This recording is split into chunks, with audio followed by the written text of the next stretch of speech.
Senhor esteja convosco. Ele está no meio de nós. Proclamação do Evangelho de Jesus Cristo segundo João. Glória a vós, Senhor.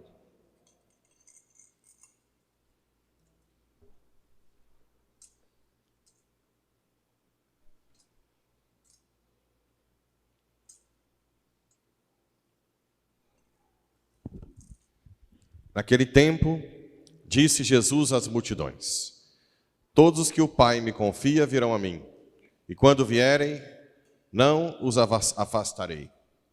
Pois eu desci do céu, não para fazer a minha vontade, mas a vontade daquele que me enviou.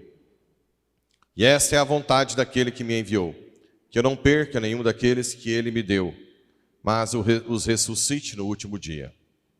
Pois esta é a vontade do meu Pai, que toda pessoa que vê o Filho e nele crê, tenha a vida eterna. E eu o ressuscitarei no último dia. Palavra da salvação. Glória a vós, Senhor. Estou sacaneando com o coral. Estou achando que hoje ia prevalecer o domingo com glória, mas não, tirou glória mesmo. Né? Mas saíram bem. Mas a próxima vez pode falar para o padre que não vai ter. Muito bem.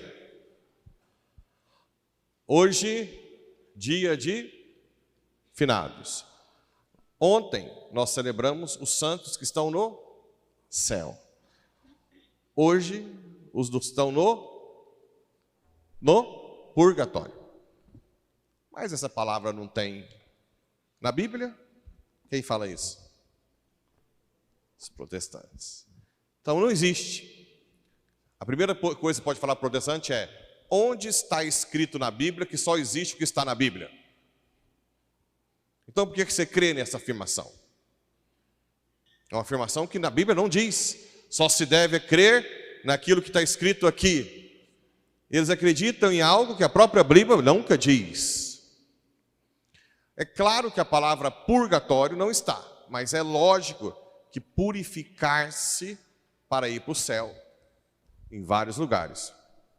Bem, primeiro que se não tiver o purgatório, gente, a justiça divina seria muito injusta. Porque uns morrem, de uma hora para outra, arrependem e vão para o céu. E outros que fizeram mal, né? E outros que foram bonzinhos a vida inteira, caridosos, que se converteram, fizeram penitência, vai também do mesmo jeito. E como é que fica todos os pecados, as consequências dos pecados que aquele que foi na repescagem fez? Então, o purgatório é aquilo que dá justiça para que uma pessoa que for salva, porque quem está no purgatório vai para o céu, vai passar por uma purificação dos seus pecados. Lógico, não é simplesmente agora vem aqui, confessa, sai do inferno e fica por isso mesmo. Existem as penas temporais que a igreja fala. Bem, as almas do purgatório, elas sofrem consequências dos seus pecados, elas não têm consolo de Deus, elas não podem rezar por elas mesmas, mas elas podem interceder por nós. Quando se junta a igreja triunfante de ontem, a igreja padecente do purgatório e a igreja militante nossa, forma a famosa comunhão dos santos. É o que a igreja tem de mais belo. Eu preciso de vocês. A oração de vocês muda a minha vida. Vocês precisam de mim. As minhas orações e os sacramentos que eu dou salvam vocês. As almas do purgatório precisam das minhas, das suas orações. As nossas orações tiram elas do purgatório. As orações das almas do purgatório mudam a minha vida e a sua. E nem se fala os que estão no céu. Quando nós pedimos intercessão, a oração deles, a intercessão deles, muda mais ainda a nossa vida e dos padecentes. A gente pode pedir intercessão dos santos por uma alma também. Isso não é porque Deus precisa, Ele quis precisar de nós, porque Ele nos ama. Aquela velha história que eu conto. Uma mãe cozinheira de primeira mão quando chegar a filha ou neta de 11, 12 anos, ela pode muito bem dizer, sai fora, não me atrapalha. E ela com certeza terminaria o almoço mais rápido e melhor. Mas ela pode muito bem falar, tudo bem minha filha, me ajude, corta aí as coisas, vai sair tudo errado, né? E ela vai depois corrigir, tem que parar. Aí eu pergunto, qual mãe ama mais? A primeira, que já expulsou a filha, a neta, ou a segunda? Agora, multiplique esse amor de Deus ao infinito. Deus nos ama tanto que, como diz Santo Agostinho, nos criou sem nós, mas não nos salva sem nós. Deus quer precisar. Por isso que muitas vezes eu peço para vocês rezarem, o Papa Francisco pediu para rezar por ele na época. Porque nós precisamos uns dos outros. E isso é belo, isso nos faz unidos. Não tem ninguém que está pronto. O purgatório, então, é a alma, dizem alguns santos que a alma do purgatório é a mais pobre das pobres. Porque o pobre ainda pode pedir para si mesmo. A alma do purgatório não pode pedir para si mesma. Então, é a mais mendiga, pobre de todas. Quem tem hábito de rezar pelas almas do purgatório, agradam a Deus absurdamente. Também sofrem perseguições, o capeta persegue pessoas que rezam pelas almas. Mas agrada a Deus de uma forma imensurável. Vamos lá. Quando é que uma alma vai para o purgatório? No chamado juízo particular. Qual que é o juízo particular? É a hora que você morre. Quando você morre, você passa por um juízo particular. Ali, já vai olhar a sua vida, se você está em pecado mortal ou não, se você buscou a santidade ou não, se faltou missa domingo ou não, estava colhendo e plantando e não vindo na missa, né? Se estava na pamonhada e não veio na missa, no adultério, na fornicação, na masturbação, na pornografia, na preguiça, na ira, na mágoa, não fala com fulano, com ciclano, na dúvida de Deus, da revolta com Deus, todos os 10 mandamentos e os mandamentos da igreja. Ali já vai avaliar tudo. E você tem 3 opções. Ou você vai para o céu, se você for muito santo, além de rezar muito, você teve que ser muito caridoso e penitente, para tirar todas as penas do purgatório. Ou você vai para o inferno. São as pessoas que são tão fechadas em si. Tem gente que fala assim, é Deus que manda para o inferno? Não. Deus oferece a misericórdia para todo mundo. Mas a pessoa morre tão fechada, tão egoísta, tão avarenta, tão pensando só em si mesma. Imagina que a alma está voltada para si mesma e nem vê a misericórdia de Deus. Então ela não aceita a misericórdia. Ela está tão fechada que ela não quer a misericórdia. Esses vão para o inferno. Ou então acha que não precisa da misericórdia, morre assim e assim por diante. O negócio é que Deus oferece a misericórdia para todo mundo. Mas aquelas pessoas que não aceitam a misericórdia vão para o inferno. E aquelas pessoas que não foram tão santas, que pesou na bola, mas que aceitaram a misericórdia, vão ser salvas, mas vão se purificar para ver Deus. Bem-aventurados os puros de coração, porque verão a Deus. Aqueles que ainda estão impuros não verão a Deus. Deverão passar por uma purificação, que é o purgatório. O que vai ter no purgatório, gente? Consciência que vai doer de tudo que Deus te fez, você não deu uma bola. A consciência do que o seu pecado tem de consequência para a alma, né? O arrependimento de todos os erros, as dores que você causou, o mal-estar. Então ali você vai passar por uma purificação dolorosa. Quanto mais pecado você fez, mais o purgatório demora e é mais intenso. Quanto menos, demora menos e é menos intenso. Os santos dizem que é difícil ir para o céu sem passar pelo purgatório. Tudo bem? Então, ali no juízo particular. Agora eu pergunto, se você reza para uma alma agora, que já morreu há 30 anos. Essa oração só serve para tirar do purgatório ou ela tem influência no juízo particular da pessoa, que já aconteceu há 30 anos?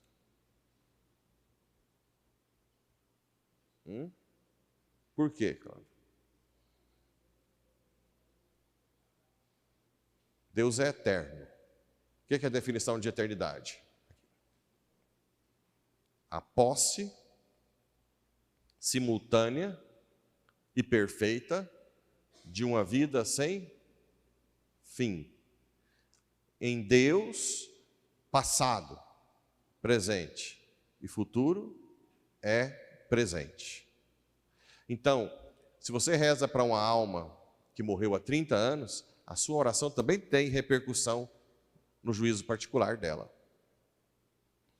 Deus, quando eu morrer, Ele vai saber de todo mundo que rezou por mim até a minha morte e de todas as orações que eu vou receber até o juízo final. Ok? Então, quando você reza pelas almas, você pode rezar para tirar do purgatório, mas também fala, Senhor, tem misericórdia. Por exemplo, você soube que tem uma alma que morreu há 30 anos de suicídio. Senhor, tem misericórdia dessa alma. Leva para o céu. Deus já vai saber que você ia rezar por ela. Entende? Se você faz uma penitência por ela, você faz um jejum por ela, você faz uma novena por essa alma, Deus já saberia que você ia fazer a novena e pode ter salvo ela do inferno pela sua oração. Onde que está na Bíblia o purgatório? Bem, nós temos aí a passagem de 1 Coríntios 3:10, que fala que as obras alicerçadas em Cristo passarão pelo fogo e se continuarão. E as que não são alicerçadas serão consumidas pelo fogo. Ora, o fogo do purgatório. Você vai sair do purgatório prontinho, limpinho para ver Deus, puro.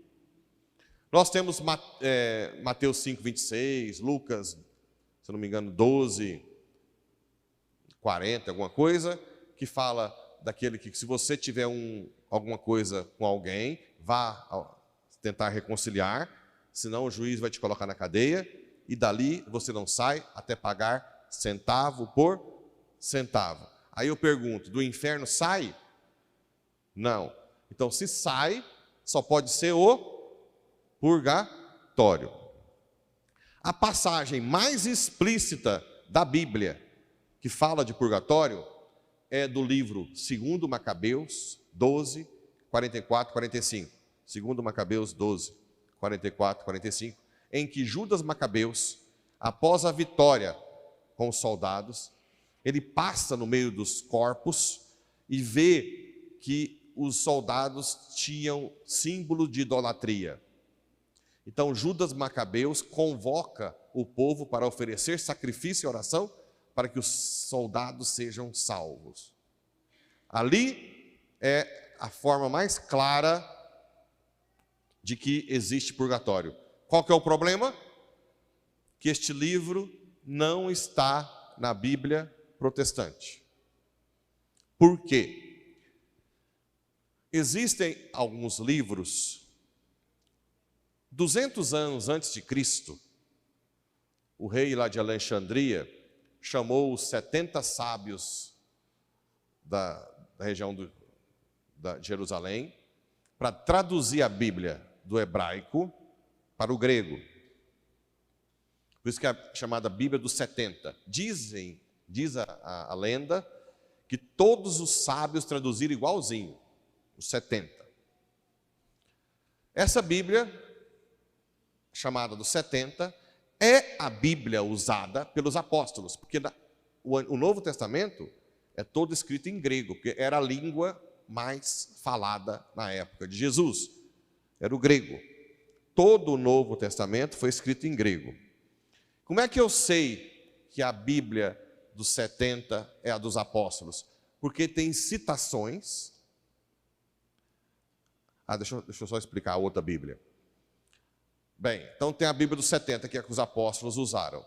100 anos depois, tem uma história aí de uma reunião numa cidade que chama Jamnia. Outros falam que não teve reunião, mas em algum momento os judeus se reuniram e ficaram enciumados com os cristãos usando a Bíblia. E o que eles fizeram? eles pegaram os livros que não tinham em hebraico. Então, daquela Bíblia dos 70, tinham alguns livros que não tinham original em hebraico. Esses livros eles tiraram e criaram a chamada Bíblia hebraica. Ok? Os judeus. Quando Lutero, mil e tantos anos depois, quando Lutero separou da igreja, lá, com cisma, ele adotou a Bíblia hebraica, que faltam os 7 livros que tem na nossa Bíblia, porque não tem original em hebraico. Quais são os 7 livros? Eclesiástico, vamos contar aqui, né? Eclesiástico, ou Siracide, Sabedoria, Judite, Baruque, ok? Primeiro e segundo Macabeus, está faltando um. Tobias. Esses 7 livros e alguns textos de Esther e de Daniel. Por exemplo, a história de Susana que tem em Daniel não tem na Bíblia protestante, porque são textos que não têm o original em hebraico. Entenderam? Só que nós sabemos, por que nós sabemos que a Bíblia que os apóstolos usaram era a dos 70 em grego? Porque tem citações no Novo Testamento que só tem na Bíblia dos 70. Entenderam? Além do que, eles falavam grego. Então, o texto mais forte que prova o purgatório está em 2 Macabeus 12, 44, 45. Mas não tem na Bíblia protestante. Então, você tem que usar os outros textos. E também provar para eles que a nossa Bíblia foi usada pelos apóstolos. Ok? Entenderam ou não? Perfeito. Isso é importante para nós entendermos a nossa fé, que é muito atacada. Atacada. Bem, as nossas orações, como eu disse, tira uma alma do purgatório, principalmente com as indulgências, que é o que a igreja fornece agora. Quando você tem pecado mortal, pecado mortal é matéria grave dos 10 mandamentos, consciência plena e livremente, você peca. Quando você confessa, você tira a pessoa do inferno, da chamada pena eterna. Mas ficam as penas temporais do purgatório. Para tirar as penas temporais, você tem que rezar muito, fazer caridade e penitência, que são as chamadas indulgências. Tem indulgência parcial, que diminui o tempo de purgatório parcialmente, e indulgência plenária, que você tira o tempo do purgatório totalmente.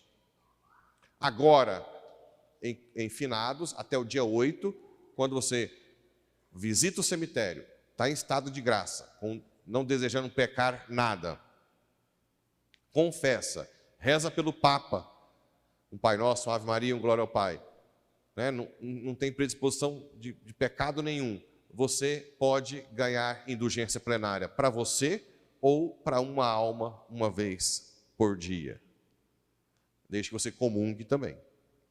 Entenderam? Então, essas são as indulgências, que tira a pena temporal. Existem casos em que a pena temporal ela é tirada na confissão, que são aqueles que têm contrição perfeita.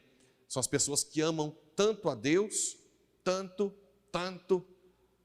que a dor não é por medo do inferno, mas por amor a Deus. Então, esse arrependimento perfeito pode tirar a pena temporal.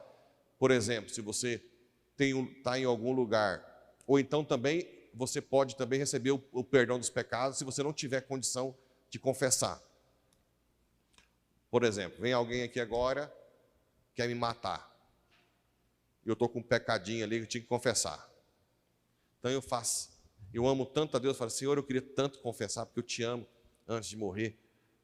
Mesmo que eu não tenha acesso à confissão, eu vou ser perdoado dos pecados pela contrição perfeita. Ok? A contrição imperfeita é aquela que você arrepende por medo do inferno. Se chama também atrição. Então, hoje você está entendendo que existe o purgatório. Podemos ir no juízo particular para o inferno, para o purgatório ou para o céu. Certo? Por que que existe juízo final além do juízo particular? A minha vida, ela tem consequência na história? Sim. Por exemplo, São Francisco de Assis, até hoje, inspira pessoas a serem santas? Sim. Então, São Francisco de Assis está em alma no céu.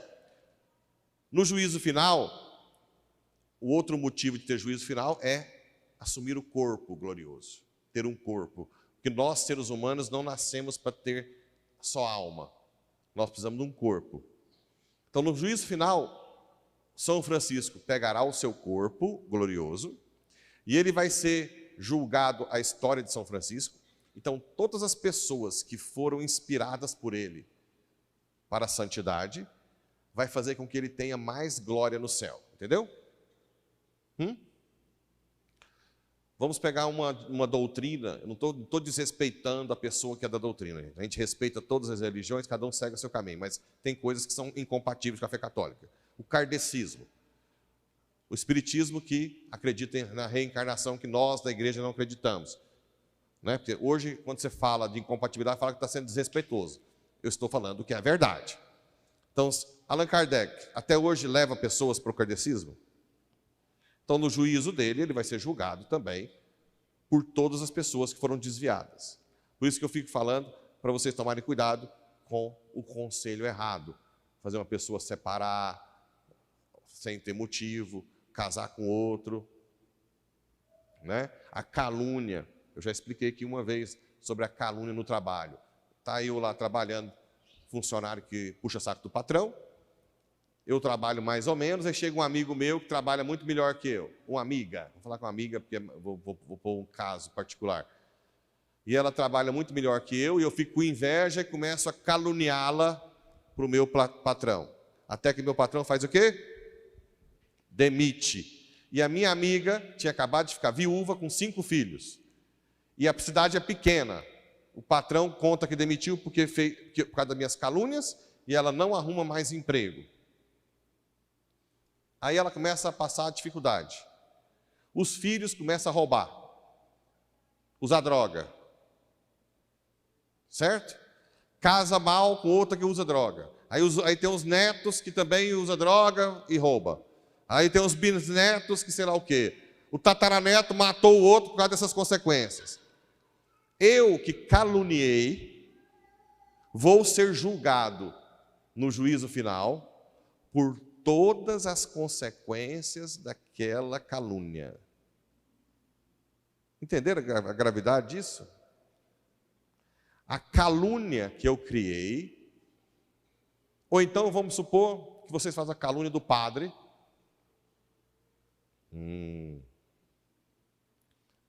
E alguém larga de ir na igreja por causa disso. Aí a pessoa que largou de ir na igreja cai no pecado mais rápido.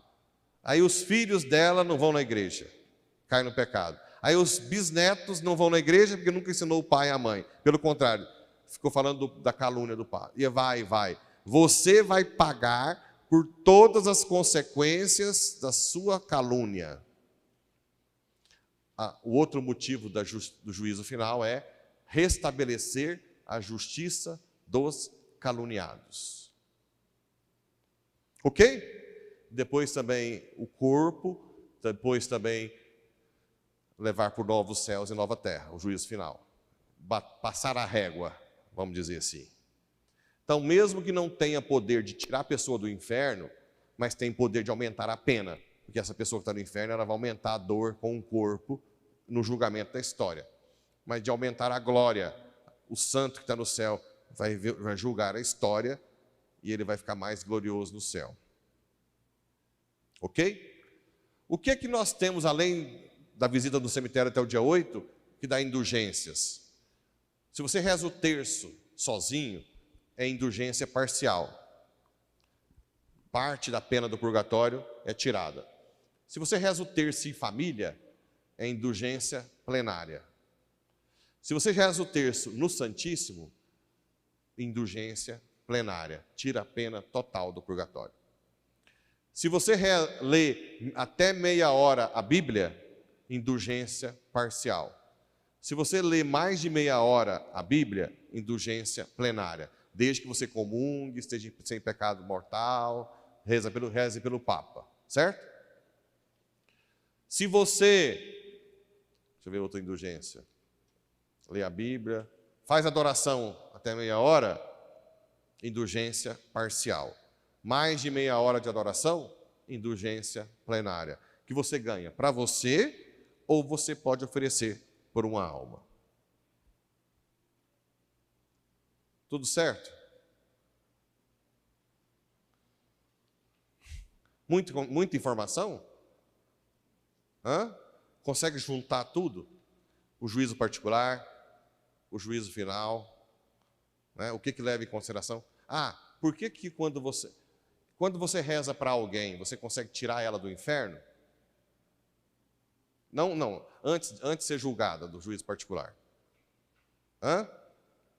Sim, mas e o livre-arbítrio? Os protestantes falam muito isso. Cada um tem seu livre-arbítrio, não adianta rezar. Bem, é o seguinte, São Tomás de Aquino diz o seguinte: não existe pessoa nenhuma que consiga ver a bondade de Deus e negue. O que acontece é que o pecador, ele fica cego, ele não enxerga a bondade de Deus, pelo tanto de pecado, pelas paixões que ele tem. Por exemplo, já viu aquelas pessoas, aquelas mulheres apaixonadas por um homem malandro, que bate nela, que dá lá o quê, e ela está lá, você fala assim, mas essa mulher é tapada, não está vendo nada. Aqueles homens que fazem adultério, que a mulher rouba tudo dele, só quer o dinheiro, ele está lá, estou apaixonado, ai, coraçãozinho saindo dos olhos. Tem ou não tem? Sim. Aí você fala assim, mas essa pessoa está cega. Tá. Não vê nada. Da mesma forma, na hora da misericórdia, quando a pessoa que é muito pecadora morre, ela está tão cega que ela não vê a misericórdia. Então, como é que a nossa oração age? Limpa os olhos da pessoa para ver a bondade de Deus, para ver a misericórdia. Então, mesmo não mexe no livre-arbítrio, mas a nossa oração faz a pessoa aceitar a misericórdia de Deus. Eu já contei o exemplo mais besta que eu tenho. Você vai no supermercado, tem picanha grátis. Ok? Tem propaganda. Aí a picanha está escrito grátis, grandão, mas está dentro do refrigerador, que está embaçado. Então o que acontece? Você passa e vê lá.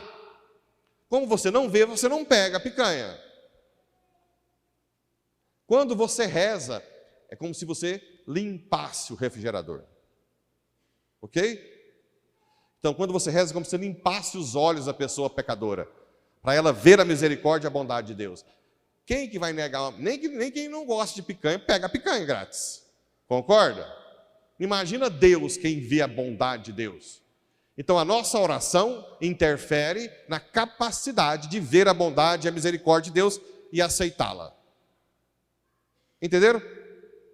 Agora vocês entendem como é que nós temos que rezar? Nossa Senhora de Fátima disse: muitos vão para o inferno por não ter ninguém que reze e sacrificam por eles.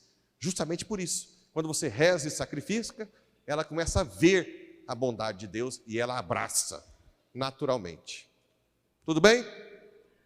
Depois está sendo gravado, vocês podem assistir para rever as passagens, que é muita informação junto. Vejam de novo o vídeo e aprendam um pouco sobre o chamado, isso que eu estou falando chama escatologia, fim dos tempos, certo? Então, vai lá depois